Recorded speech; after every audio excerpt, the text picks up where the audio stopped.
கர்த்தருடைய பரிசுத்த நாமத்துக்கு ஸ்தோத்திரம். சத்திய வேதத்தை என்னோடு கேட்டுக்கொண்டிருக்கிறதான தேவ பிள்ளைகளுக்கு நம்முடைய பிதாவாகிய தேவனாலும் நம்முடைய கர்த்தராகிய இயேசு கிறிஸ்துவினாலும் இரக்கமும் கிருபையும் சமாதானமும் அதிகமாய் பெருகுவதாக. யாருடன் ஐக்கியம் வைத்து கொள்ள வேண்டும், யாரை விட்டு விலக வேண்டும் என்று அப்போஸ்தலனாகிய பவுல் விசுவாசத்தில் உத்தம குமாரனாகிய தீமோத்தேயுக்கு 2 நிருபங்களாய் எழுதி கொடுத்திருக்கிறார். அவருடைய பெயரில் தீமோத்தேயு ஒரு சபை லீடராக இருந்திருக்கிறாரு. அவருடைய அப்பா ஒரு கிரேக்கர், அம்மா ஜூவிஷ் கிறிஸ்டியன் பிலீவர்.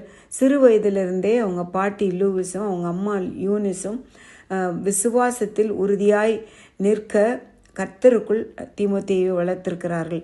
பழைய ஏற்பாட்டை நன்றாய் கற்றுக்கொண்ட வாலிபன். எபேசு சபையில் முதல் பிஷப்பாகவும் இருந்தவர். சபையில் ஜனங்களை கண்காணிப்பது, ஜனங்களை எப்படி நடத்துவது என்று அநேக ஆலோசனைகள், அறிவுரைகளை இந்த 2 பாஸ்டோரல் லெட்டர்ஸ்லேயும் அப்போஸ்தலனாகிய பவுல் எழுதி கொடுத்திருக்கிறார்.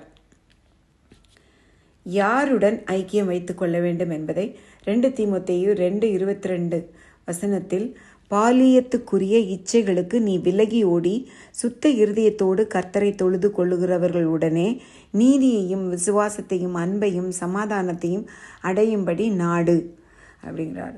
சுத்த இருதயம் உள்ள கர்த்தரை தொழுது கொள்ளுகிறவர்களுடனே, அவர்களோட மாத்திரம் உன்னோட ஐக்கியம் இருந்தாதான் நீதியையும் விசுவாசத்தையும் அன்பையும் சமாதானத்தையும் உன்னால் பெற்றுக்கொள்ள முடியும் அப்படின்னு தீர்க்கமாக சொல்லுகிறார். ஏனென்றால் பாவத்தினால் இச்சை, யாக்கோபு 1:14 சொல்லுகிறது, அவன் தன் சுய இச்சையினாலே இழுக்கப்பட்டு சிக்குண்டு சோதிக்கப்படுகிறான்.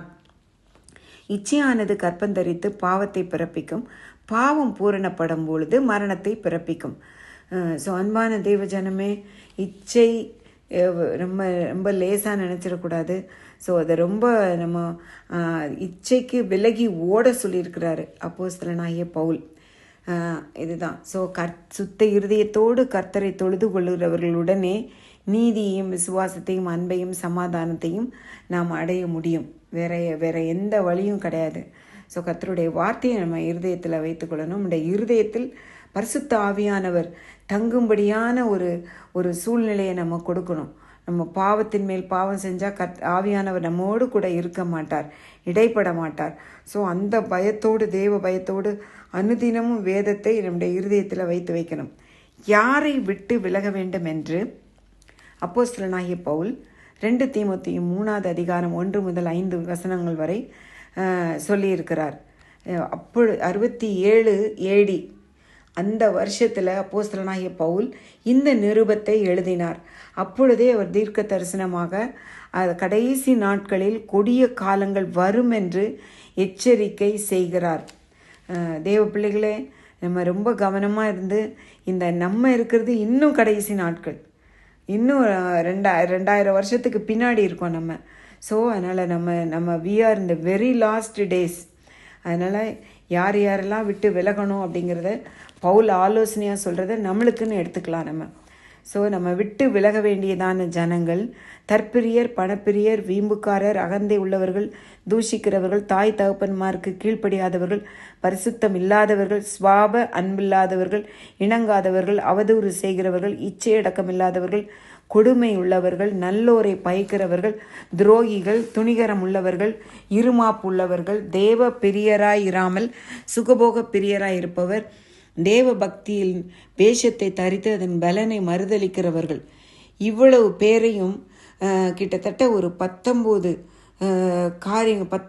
விதமான தீமைகளை சுமந்து கொண்டிருக்கிறதான, தேவன் அருவருக்கிற காரியங்களை சுமந்து கொண்டிருக்கிறதான இந்த ஜனங்களை பார்த்தால் நீர் அவர்களை விட்டு விலகுன்னு அப்போஸ்தலனாகிய பவுல் ஆலோசனை சொல்கிறார் தீமோத்தேயுக்கு.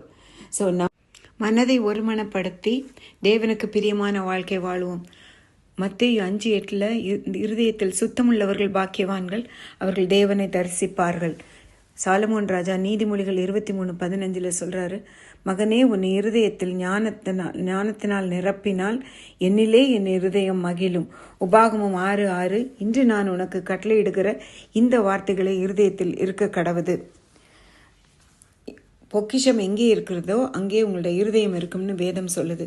அந்தபடி லூக்கா 6:45 நல்ல மனுஷன் தன் இருதயமாகிய நல்ல பொக்கிஷத்திலிருந்து நல்லதை எடுத்து காட்டுகிறான், பொல்லாத மனுஷன் தன் இருதயமாகிய பொல்லாத பொக்கிஷத்திலிருந்து பொல்லாததை எடுத்து காட்டுகிறான், இருதயத்தின் நினைவினால் அவன் வாய் பேசும். பவுல் அப்போஸ்தலர் தீமோத்தேயுக்கு சொல்லும் பொழுது, பாலிய இச்சைகளுக்கு விலகி ஓடு, நீயோ தேவனுடைய மனுஷனே இவைகளை விட்டு ஓடி, நம்ம இதெல்லாம் விட்டு ஓடுனாதான் நீதியையும் தேவ பக்தியும் விசுவாசத்தையும் அன்பையும் பொறுமையும் சாந்த குணத்தையும் அடைய முடியும் அப்படின்னு 1 தீமோத்தேயு 6:11 சொல்லியிருக்காரு.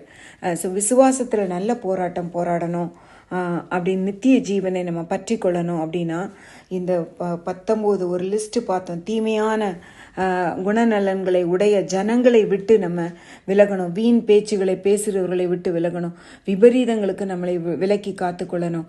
தீமோத்தேயுக்கு மட்டும் இல்லை, இது நம்மளுக்கு தான் ரொம்ப ரொம்ப அவசியம். இந்த காலத்தில் தேவனுக்கும் கர்த்தராகிய இயேசு கிறிஸ்துவுக்கும் பிரியமான ஜீவிதம் செய்ய இவைகள் எல்லாவற்றையும் விலகி ஓடி நம் தேவனுடைய வார்த்தையை சுதந்திரித்து கொண்டு தேவனுக்கு பிரியமாய் இருப்போம்.